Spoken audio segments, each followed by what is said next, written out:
그에 대한 대답은 우리는 어떤 재난 가운데 있냐하고 축복 가운데서도 감사하며 미래의 일에 대해 우리의 신실한 하나님 아버지께 선한 확신을 가지게 되는 것입니다.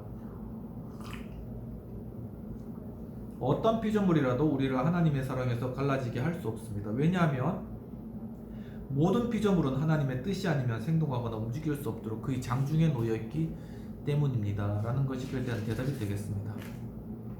제11주일 빨리 좀 진행하겠습니다. 제29문 왜 하나님의 아들을 예수 곧 구주라고 부르게 됩니까? 그에 대한 대답 그가 우리를 우리 죄에서 구원하시고 어떤 다른 이에게서는 그 어떤 축복된 것도 찾거나 발견할 수 없기 때문입니다.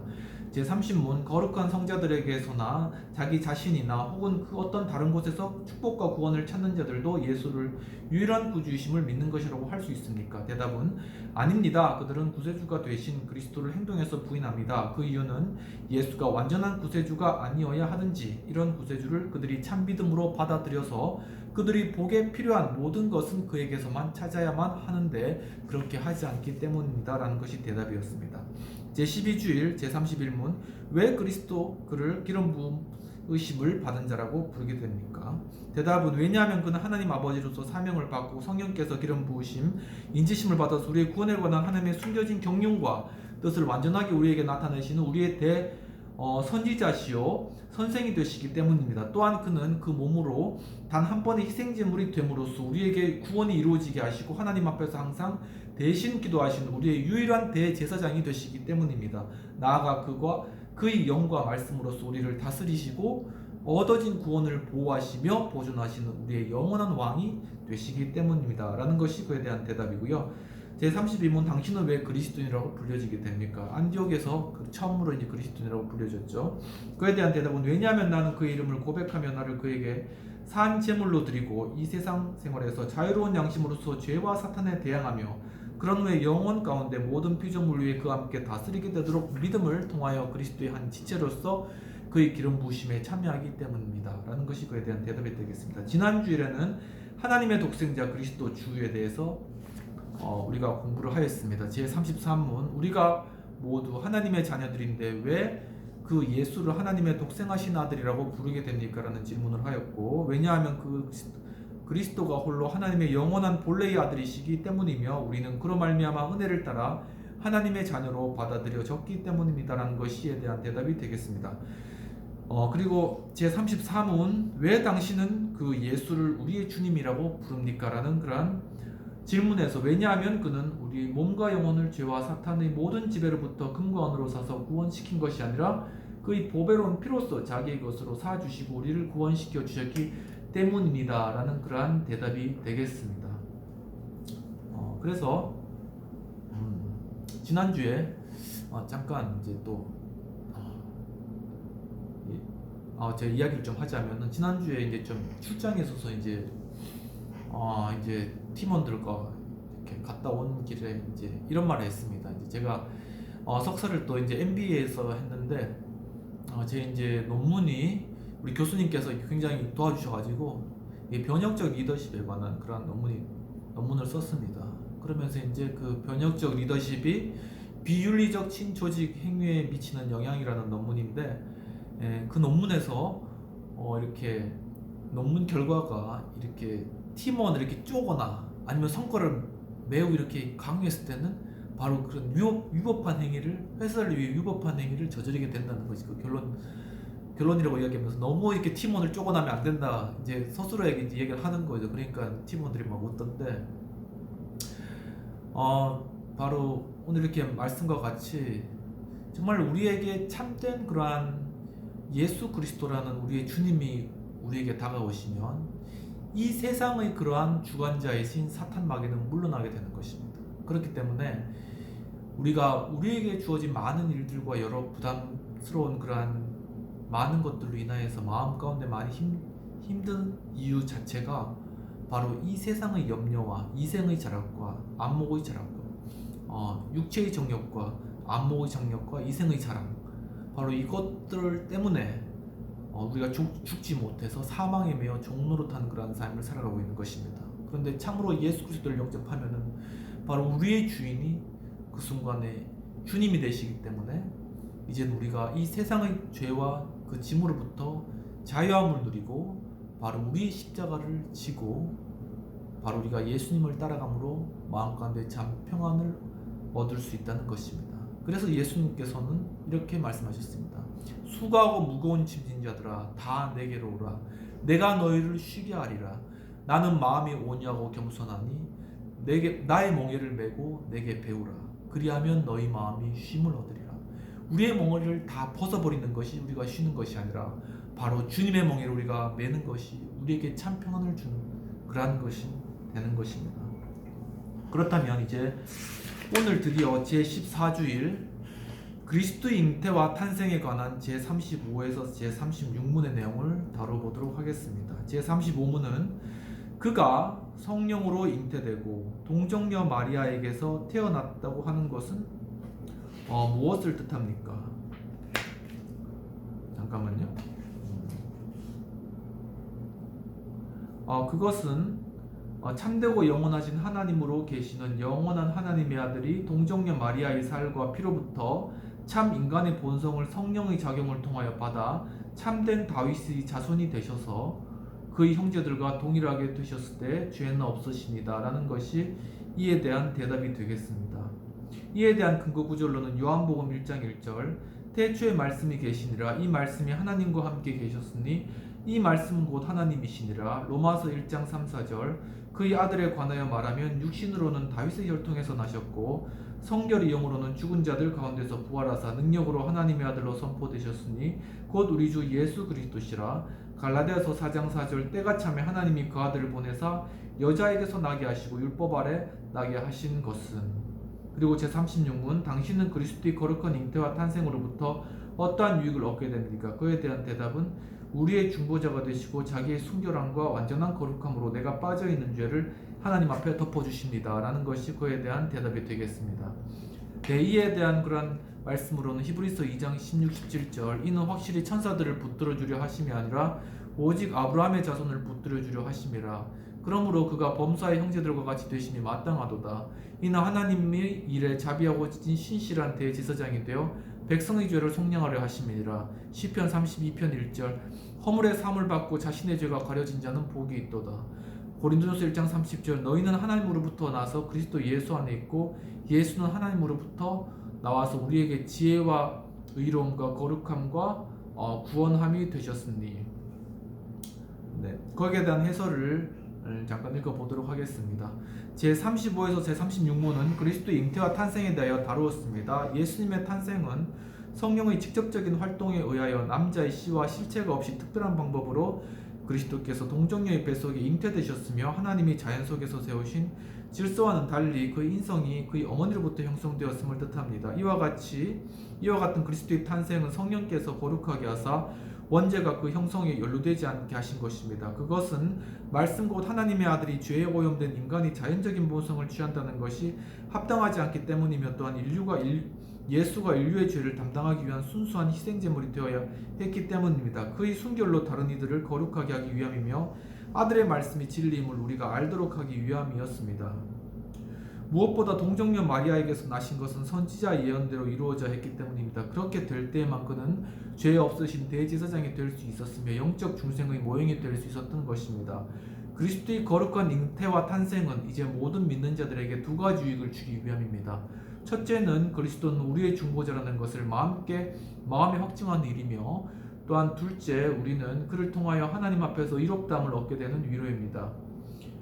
여기서 우리는 중보자 그리스도는 참 하나님이시며 동시에 참 사람이심을 전제한 것입니다 라는 것이 그에 대한 해설적인 그러한 내용이 되겠습니다. 시간이 남아서 제15주일 예수님의 고난과 죽으심에 관한 내용을 제37문에서 제39문까지 다루어 보도록 하겠습니다.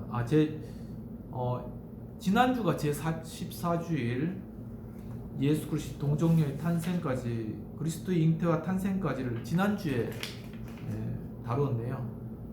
죄송합니다. 이번 주가 제15주일이 되는 것 같습니다. 그러면은 예수의 고난과 죽으심에 관한 내용에 대해서 다루도록 하겠습니다. 제37문 당신은 그리스도가 고난 받으셨다는 말을 어떻게 이해합니까? 그는 전생애 동안 특히 마지막에 전 인류에 대한 하나님의 진노를 몸과 영혼에 짊어져서 한 번에 드리는 속죄물인 그 그리스도의 고난으로 우리의 몸과 영혼을 영원한 저주로부터 구원하셨고 우리에게 하나님의 은혜와 의와 영원한 생명을 획득해 주셨습니다. 다시 한번 다른 번역으로 한번 살펴볼까요? 제 37문 고난을 받으사라는 말은 무엇을 뜻합니까? 본디오 빌라도에게 고난을 받으사 사도신경에 있는 내용이죠.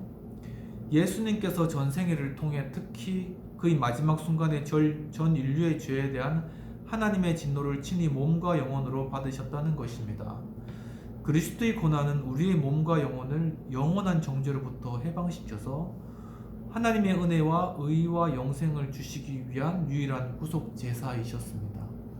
바로 그리스도의 그러한 희생 제사, 그분의 바로 우리를 위한 대속적인 죽으심, 십자가의 죽으심, 그것이 바로 죄값을 대신 짊어지시고 우리의 죄를 위한 그러한 가책을 받으신 것이며 바로 예수 그리스도께서 그렇게 고난을 받으시고 죽으셨기 때문에 그 모든 죄의 값을 대속하심으로써 우리의 죄가 대신 속해진다라는 것이 이에 대한 핵심적인 내용이 되겠습니다. 이와 관련해서 근거되는 구절은 베드로전서 2장 24절에 친히 나무에 달려 그 몸으로 우리를 담당하셨으니 이는 우리로 죄에 대하여 죽고 의에 대하여 살게 하려 하심이라 그가 채찍에 맞음으로 너희는 나음을 얻었나니 그렇게 말씀하고 있습니다. 예수님께서 이렇게 채찍을 우리를 대신해서 맞으셨다고 성경에 나오고 있는데 이제 패션 오브 크라이스트 멜 깁슨이 이제 예수님으로 이제 해서 찍은 그런 멜 깁슨이 감독이 되어서 이제 그 찍은 영화죠. 그런데 이제 거기서 보면은 이제 예수 그리스도를 십자가에 못 박기 전에 이제 채찍으로 고문하는 그런 장면이 나타납니다. 그런데 그 채찍 자체가 이렇게 보면 끝에 이렇게 쇠뭉치가 달려 있고 여기에 이제 이렇게 뾰족뾰족하게 이제 쇠가 튀어나온 거죠. 그것을 이제 이렇게 채찍을 가하면은 이제 그것에 맞아서 이렇게 살점이 떨어지는 것입니다. 바로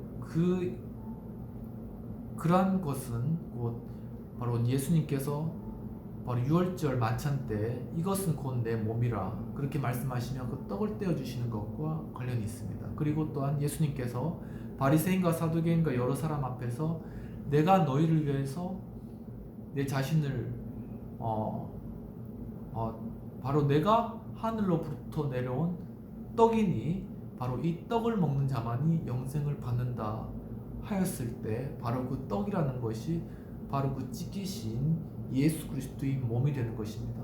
정말 그 예수 그리스도의 그 몸, 찢기신 그 몸을 우리가 먹고 그 피를 마심으로 우리가 바로 그분의 대속적인 죽으심과 고난에 동참함으로 우리가 예수 그리스도와 함께 부활의 영광에 참여하고 우리의 모든 죄가 사함을 받게 되는 것입니다. 우리는 바로 그러한 사실 아래서 엄숙하며 그리고 그것을 진지한 마음으로 마음 가운데 받아들여야 하는 것입니다. 제 38문으로 넘어가겠습니다. 제 38문 그는 심판자 본디오 빌라도 아래서 왜 고난을 받으셨습니까? 사도신경에 본디오 빌라도에게 고난을 받으사 이런 내용이 나타나는 것이죠.